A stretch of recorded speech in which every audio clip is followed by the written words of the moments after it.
preciso dizer, lamentavelmente, que esse modelo liberal de Estado mínimo, ele vem sendo implantado há muito tempo.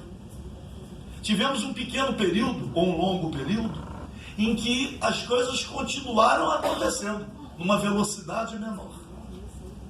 Mas as privatizações continuaram, em todos os últimos governos, sem nenhuma exceção. Uma velocidade menor, mas as concessões foram sendo feitas, inclusive, talvez, surpreendentemente, ao grande capital financeiro. Porque, às vezes, nós temos que assumir uma compreensão nesse momento que, simultaneamente, a luta, a resistência, o enfrentamento, nós temos, em alguns momentos, caminhar para uma pequena autocrítica. No momento de unir o campo progressista, para ter como base de sustentação do governo, concessões foram feitas ao campo conservador. E não houve unidade. E eu falo aqui também, e não posso deixar de falar, também pelo PDT, e convivi com a desilusão do Brizola. Quando falou, o método é errado, vai dar errado, e se afastou. Então, para dizer o seguinte, é uma situação extremamente dramática, e nós temos que, compreendendo equívocos, buscar a unidade, e não só a unidade do campo progressista. Nós temos setores dentro da sociedade, dentro dos partidos políticos, mesmo aqueles que nós acusamos de centrão, ou disso, que também são setores que estão incomodados com o que está acontecendo. Não podemos admitir que somente a oposição mais declarada ao governo vai ser suficiente para resgatar aquilo que... Mas nós temos também partir da compreensão dos erros que foram cometidos quando uma representação expressiva do campo progressista esteve no poder.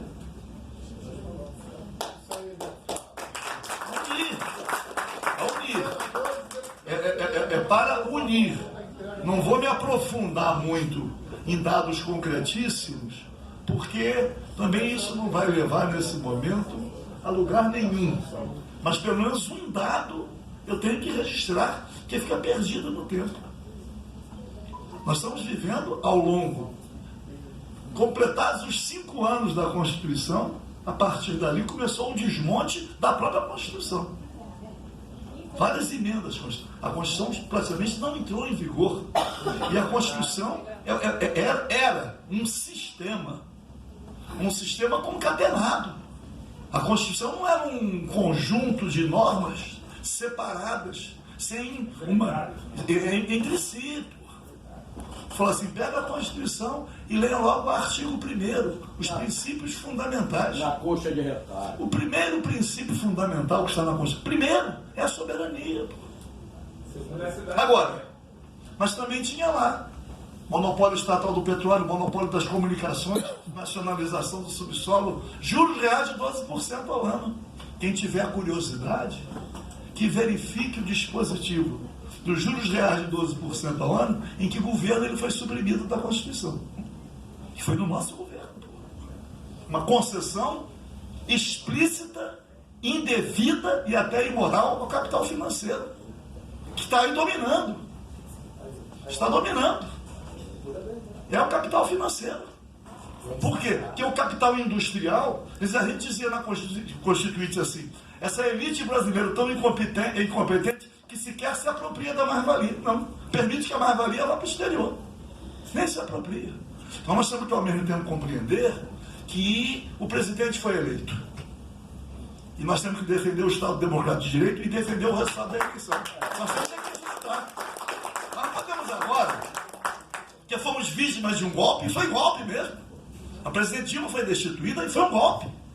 Eles não suportaram ao longo dos anos a polarização PT-PSDB e eles sendo derrotados.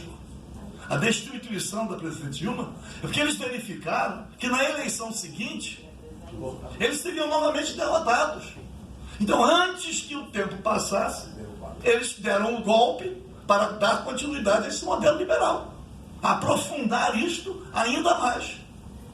Mas temos que reconhecer que muito daquilo que sustentou o golpe e mobilizou a opinião pública, muito resultou dos nossos próprios erros. Eu tenho que concordar com isso. Admitir por quê? Porque não é possível, como é que se diz? Imaginar que nós vamos conseguir a unidade ou mobilizar a sociedade enfrentando as denúncias que são justas, procedentes contra os nossos erros. Porque foi isso que ensejou. Porque o presidente eleito, ele derrotou principalmente o PSDB. Derrotou o PMDB. Ele não derrotou o PT. O PT, na minha avaliação, não teve a grandeza de colocou o partido acima do país. E não compreendeu que na medida que um polo foi substituído, o outro polo também tinha que ser.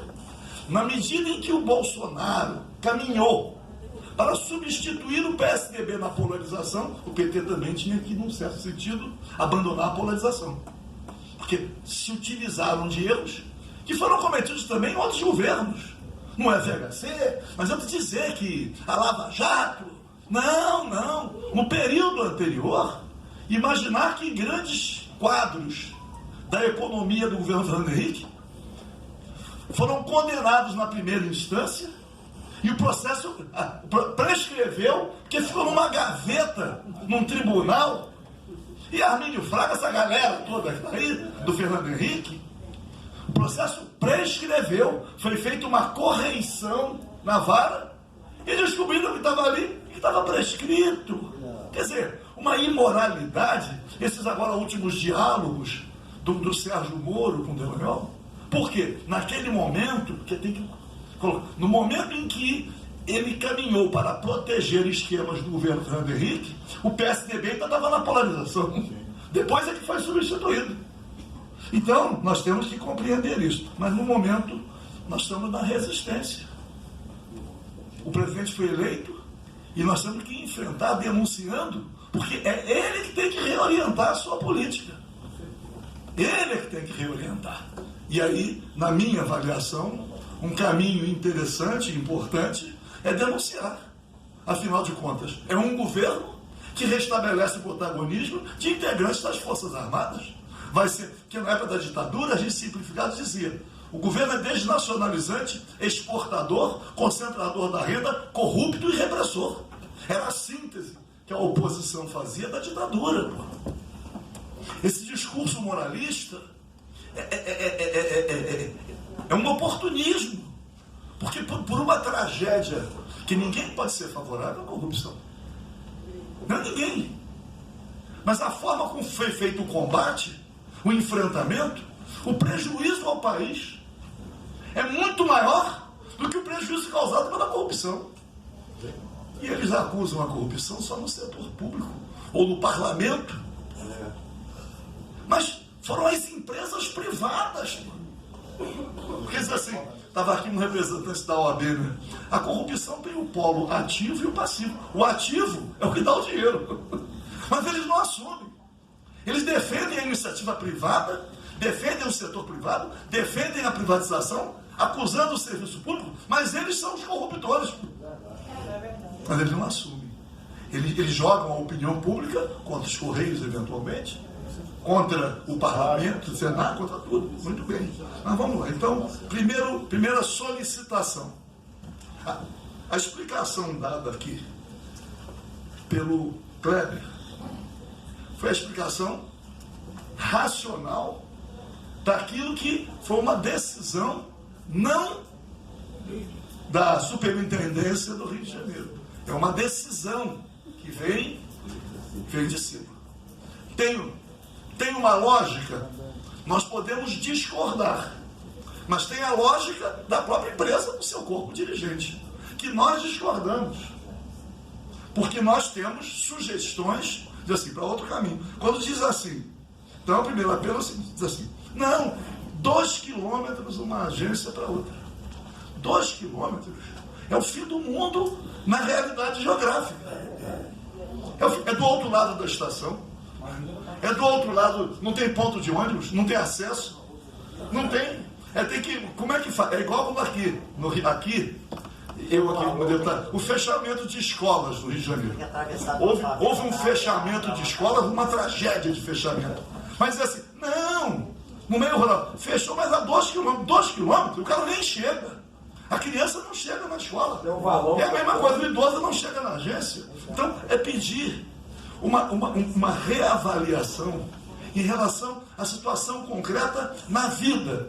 Eu não estou falando nem na vida dos trabalhadores, da população. Como é 2 quilômetros. Você pega 2 quilômetros em Madureira, de um lado para o outro, e vai lá, plota aqui. Tem aqui uma que foi fechada, vê onde é a outra. Vê o que é preciso fazer para chegar na outra. Então, isso como é que se diz? Se eu concluir, isso como é que se diz? É um apelo. É um apelo. Porque, como é que se diz? Diz assim, ainda lutamos, outras não foram fechadas, talvez um número maior, se não houvesse a resistência. Mas é fortalecer os argumentos com tudo que foi trazido aqui. Mas o Kleber deu uma informação que os sindicatos, as representações, têm que se apropriar dessa informação, para que a gente possa, na luta política, fazer uma relação que o governo federal se utiliza de empresas privadas para a prestação de serviços que poderiam ou até deveriam ser prestados pelos Correios. Quais são esses? Tem que relacionar. Porque não adianta, eu digo assim, a audiência pública não é um desabafo. A gente tem que caminhar, ao mesmo tempo que nós estamos defendendo o não fechamento das agências por algumas lógicas óbvias, não é isso? Mas como é que fortalece a empresa? Nós não podemos, e eu digo isso, né? Como é que se diz? O cara é general, foi nomeado presidente, meu irmão. O presidente eleito nomeia. Os outros presidentes também nomearam. Eu cheguei a ver reclamações nos Correios, em função de nomeações dos governos, mas poderíamos dizer, dos nossos governos. Mas muitas. E olha aqui, pô. Eu quando fui lembrando coisas dos Correios, eu acompanho Correio, Banco do Brasil, tudo. Porque é da natureza do mandato. Diz assim, porque os comunitários diziam, o argumento era a insegurança. Não dá para entregar dentro das favelas, então tem que ter aí associação de moradores, deixa a carta na associação de moradores. Aí depois vê se contrata aí alguns, tudo, olha aqui. Eu às vezes pensando assim, será que se existiu aqui no estado do Rio de Janeiro, nas empresas estatais todas, nos bancos oficiais, alguma luta da qual eu não tenha participado? Nenhuma. Aí vão lembrando aqui de coisas que eu mesmo já esqueci. Porque existe uma coisa é comparecer a uma manifestação e fazer um discurso. Isso é mole. A outra é organizar isso aqui. Sentar o rabo aqui na cadeira, ficar 5 horas. Que é mole. Que a gente já conhece isso. E é enganado quem quer. E é enganado. Tá legal? Muito bem. Então, o governo federal pedir isto. Concretamente, quais são as atividades que podem ser desenvolvidas pelos Correios, que são contratadas pelo governo federal, até contratando essas multinacionais. Nós temos que ter essa relação. Então, ao mesmo tempo que luta, vamos fechar as agências, fortalecer. Que a empresa não precisa ser lucrativa. Se eles querem privatizar a água, há um momento a privatizar a água, imagina o Correio. A água que é essencial à vida. Eles querem privatizar a água. Entendeu?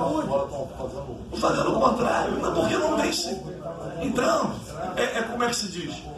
Existe um denominador comum em relação aos bancos, aos Correios, a todas as empresas públicas, que é um modelo liberal de Estado mínimo, ou nenhum. Eu digo assim, qualquer dia governar vai ter um escritório, só assina a distribuição da verba. Para onde vai o dinheiro? Estava no Globo de ontem, então eu desculpe o desabafo, porque é demais. Nós estamos aqui no Rio de Janeiro convivendo com a tragédia das organizações sociais na saúde. E está no Globo de ontem, 2 páginas inteiras na parte de economia, que uma solução que economizaria e ampliaria o atendimento à saúde da população seria as organizações sociais. Porra, tá lá na cara de pau. E aqui, as organizações, tudo contra, gastando muito mais que o governo gasta com as organizações sociais, com as parcerias público-privadas, é muito mais do que ele gastaria com o serviço público. E não prestando serviço. Então, pedi também, então vamos chegar lá. Então, agora, questão que eu digo assim, para concluir, primeiro esse apelo, dizer que vamos tentar marcar uma audiência com o presidente do Tribunal de Justiça do Rio de Janeiro, já que está para fechar a agência do Tribunal de Justiça, vamos marcar. O presidente, nós já anota aqui, a gente vai marcar com o presidente do tribunal. Presidente, como é que vai? Aqui, eu estive, eu estou falando demais e eu mesmo estou preocupado com a hora. Mas daqui vai.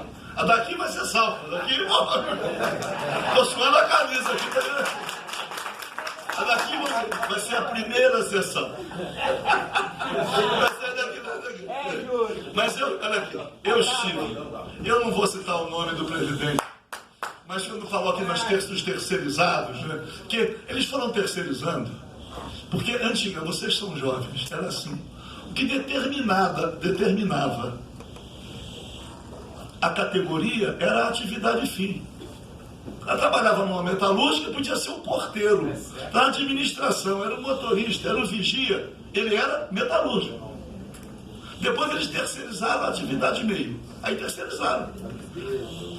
Aí limpeza, conserto, tudo. Todo mundo trabalhava, era da coisa. Agora permitiram a terceirização da atividade fim.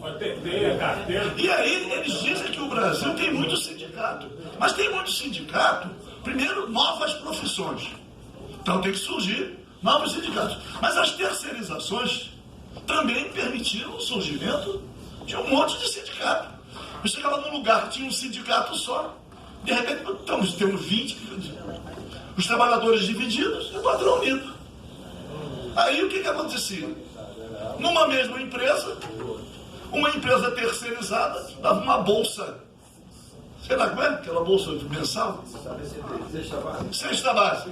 Dava uma cesta, e a outra não. Aí a briga do trabalhador, separar, era bater a cesta básica. Eles conseguiam dividir ali na base. Então, no Brasil surgiram muitos sindicatos. Surgiram por isso. Os sindicatos surgiram por isso. E as novas profissões.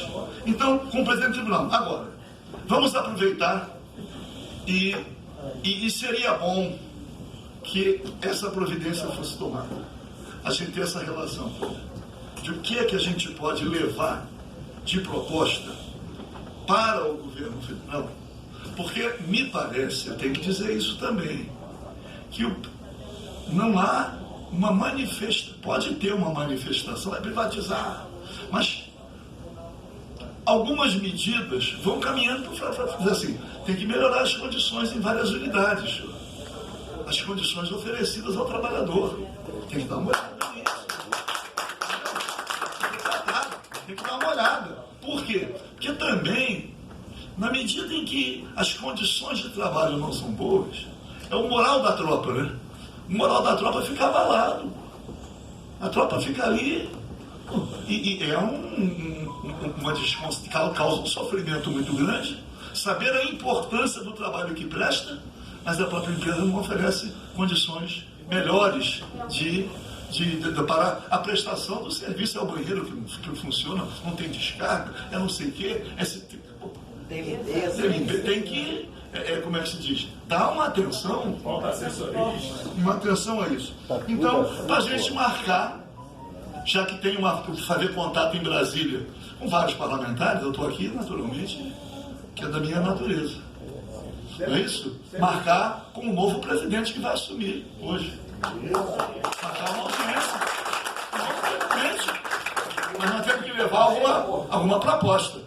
Por quê? Para demonstrar, olha aqui, nós estamos demonstrando que prestigiar os Correios para a empresa não ser privatizada, porque Banco do Brasil, Caixa, Banco do Brasil antigamente, ao Banco do Brasil fechava o câmbio das estatais. Era uma tarefa, isso já tiraram. Ele fechava o câmbio das estatais, mas ele também financiava a agricultura, ele tinha recursos que ele desenvolvia com exclusividade algumas atividades. Aqui, quando o Banerjee foi privatizado, o Itaú pegou as contas de 420 mil servidores públicos, só estaduais. Aí pegou também no Tribunal de Justiça, também pegou no Ministério Público, pegou de todo mundo. O Banco Itaú de bandeja. Passado, olha as coisas como são para encerrar. Passado um tempo, o presidente aqui da Alerj venceu o contrato com o Banco Itaú e o presidente da casa, o deputado Jorge Pisciani. Sabe o que ele falou? Não. Banco Itaú, vamos renovar o contrato, mas para ele pegar as contas do servidor, tem que pegar. Aí, olha que aqui com 4 mil e poucos servidores, 4 mil e poucos. O que o Banco Itaú pagou para ter as contas, comprou um prédio ali na esquina, olha, foi uma... Quando eu vi aquilo, começamos a denunciar. Mas então como é que está no Estado? Por que não paga no Estado também? Por que não paga no Ministério Público? Aí surgiu, fizemos um movimentozinho a pressionar o Banco Itaú, que ele ganhou as contas tudo de graça. E o pessoal do Banerjee, do sofrimento aí que está até hoje. Eu ainda vou sair daqui correndo, tem um veto que vai ser votado aqui amanhã, eu não estou mais aqui. E o Sindicato dos Bancários faz um tempo que conseguimos aprovar algo que só ocorre os ex-banerjianos, e o governador vetou, e tem que ver se derruba o veto, para dar uma oportunidade para os trabalhadores do Banerjee terem alguns direitos minimamente recuperados, diante do lucro extorsivo e gritante que teve o Banco Itaú. Depois dividiu com o Bradesco, aí tem portabilidade, tem não sei o que e tal. Então, é uma situação... Então, encerrando, agradecendo muito a presença de todos, reitero esse apelo aqui. E, olha, eu tenho que dizer isso, eu estou reiterando o apelo, e eu sei o sentido do apelo, e sei como o apelo é acolhido. Tenho certeza disso. Porque aqui existe um conflito, mas a nossa posição aqui é ver como aproveita as manifestações a buscar uma solução. Que a gente tem que buscar a solução, no caso. Então, a unanimidade contra a privatização, salve a empresa brasileira de Correios e Telégrafos, pública, estatal e indivisível. De qualidade. Obrigado a todos, está encerrado.